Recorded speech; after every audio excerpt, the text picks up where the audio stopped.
Now, let's discuss this 54th problem. Two small ball each of mass. मैं पहले figure बना देता हूं जो बनाया हुआ दिख रहा है. एक रिजिड सपोर्ट इस तरह से दिख रहा है, वायर, और इस तरह से कुछ दिख रहा है.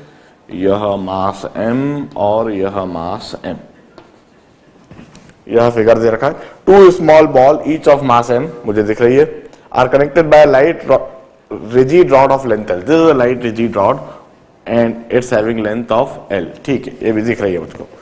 The system is suspended from center by thin wire of torsional constant K. Now this wire is having a torsional constant K. Torsional constant K. The rod is rotated about wire through an angle theta naught and released. This rod is rotated about the wire through angle theta naught and released. यह इस तरह से rotate करी गई theta naught angle से और इसको release कर दिया गया. This theta naught and released. Find force exerted by the rod on one of the ball as the system passes through mean position. Now इस रॉड के द्वारा किसी भी एक बॉल पर कितना फोर्स लगेगा when it passes through mean position. Now first of all, this would execute SHM, ऐसे, and it's a rotational SHM. It's a rotational SHM. अब rotational SHM जैसे स्प्रिंग मास सिस्टम होता है कि नहीं, spring mass system undergo translational SHM, ऐसे ही यह जो है ऐसे रोटेशनल SHM करेगा. और जैसे स्प्रिंग के लिए स्प्रिंग कांस्टेंट होता है, उसी तरीके से यह वायर एक स्प्रिंग का काम करेगा और इस वायर के लिए हम टॉर्शनल कांस्टेंट कहते हैं. टॉर्शनल कांस्टेंट जैसे स्प्रिंग रेस्टोरिंग फोर्स देता है kx, ऐसे यह रेस्टोरिंग टॉर्क देता है k theta. k is torsional constant, theta is angular displacement. जैसे स्प्रिंग की पोटेंशियल एनर्जी हाफ के एक्स स्क्वायर, ऐसे इसकी पोटेंशियल एनर्जी हाफ के थीटा स्क्वायर. अब हम कहते हैं एट मैक्स एंगुलर डिस्प्लेसमेंट, जो मैक्स एंगुलर डिस्प्लेसमेंट है उस समय पर जो पोटेंशियल एनर्जी है that is half k theta naught square. This is also energy of rotational SHM. मेरी इस बात को समझे. जो मैक्स एंगुलर डिस्प्लेसमेंट है, उस मैक्स एंगुलर डिस्प्लेसमेंट कंडीशन पर जो पोटेंशियल एनर्जी है, जैसे स्प्रिंग के लिए हाफ के एक्स स्क्वायर, ऐसे इस थ्रेड के लिए टॉर्शनल कांस्टेंट हाफ के थीटा नॉट स्क्वायर. अब हम कहते हैं एट मीन पोजीशन, जब यह मीन पोजीशन से पास करेगा, at mean position kinetic energy is equal to half के theta not square. Mean position पर यह एनर्जी ऑफ एसएचएम होगी, एनर्जी ऑफ एसएचएम. और यह काइनेटिक एनर्जी क्या होगी मीन पोजीशन पर? इसकी वेलोसिटी v इधर, इसकी वेलोसिटी v इधर. तो मीन पोजीशन पर यह जो काइनेटिक एनर्जी होगी 2 into half mv square.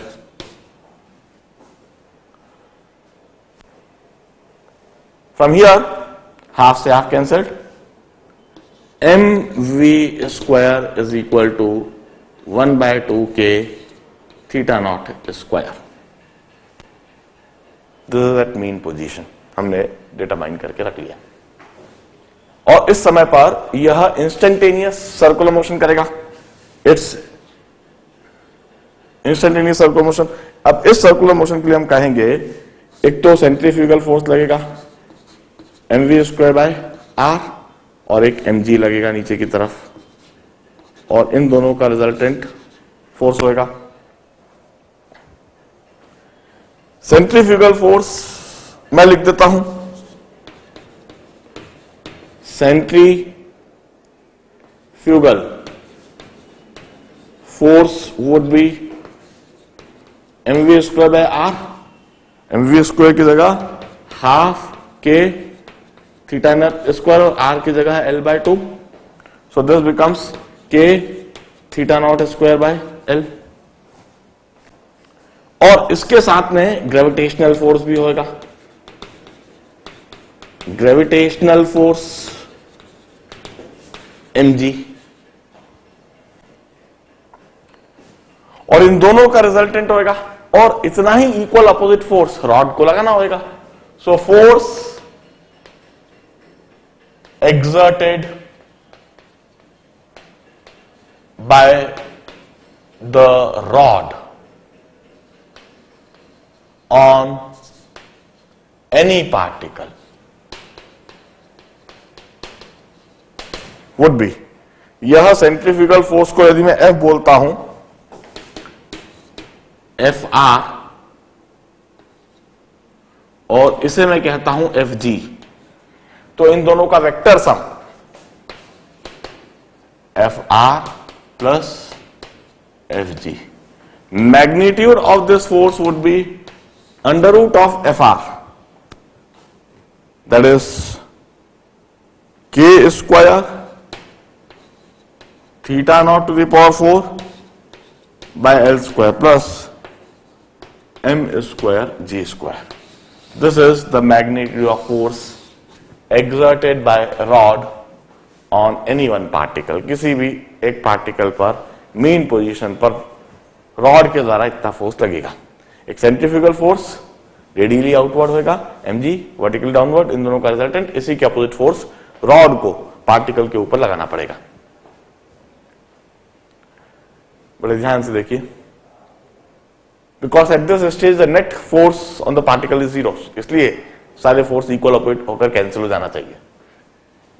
55th problem करूंगा मैं। Now 55th problem,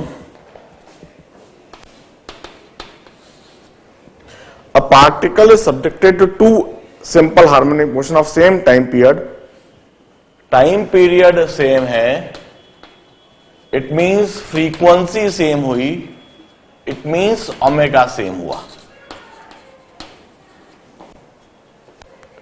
Amplitude of first motion is 3 centimeter, A1 is 3 centimeter, and amplitude of second is 4 centimeter.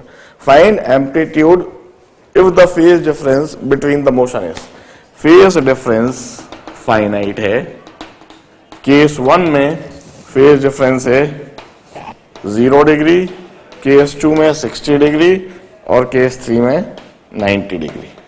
तो देखिए इस केस में हम कहेंगे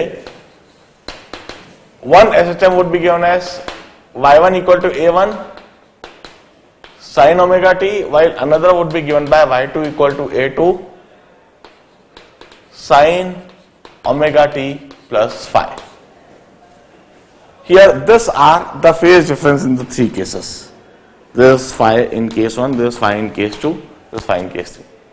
अब हम कहते हैं one can always write y equal to y1 plus y2, vectorically add कर सकते हैं, and y is equal to a sine omega t plus beta. Here a is under root of a1 square plus a2 square plus 2 a1 a2 cos phi, and beta is tan inverse of a2 sin phi upon a1 plus a2 cos phi। तो case 1 में जब phi की value 0 degree है तो amplitude simply होगा a1 plus a2 that is 7 centimetre. Case B में when phi is equal to 60 degree तो amplitude होएगा under root of 9 plus 16 plus 2, 3 into 4 is 12, 3 into 4 is 12 into 1 by 2 cos 60. So this amplitude becomes 25, 25 plus 12, that is root 37. And in third case, when phi is equal to 90 degree, this would be under root of 9 plus 16, or amplitude would be equal to 5 centimeters. These are the three answers in the three situations. Now, let me discuss last problem of this discussion session. HCV का last problem, इसके बाद में study package जो मैंने दिया है वह discuss करवाना चालू करवा दूंगा. 58 problem. Particle is subjected to simple harmonic motion one along X axis. एक एक्स एक्सेस के अलोंग एसएचएम हो रही है like this, and another in the line making angle 45 degree. Another is making a line 45 degree. Two motions are X is equal to X naught sin omega t and s is equal to s naught sin omega t. The resulting amplitude of resultant motion, हम कहते हैं amplitude of resultant motion is vector sum of amplitude of SHM along x axis and SHM along the another line. So this amplitude would be under root of x naught square, s naught square plus 2, s naught, x naught cos of angle between them. So this would be under root of x naught square, s naught square plus 2, s naught, x naught cos of 45 degrees and by root 2. So this is x naught square plus s naught square plus root 2 s naught x naught to the power half. This is the amplitude of resultant motion.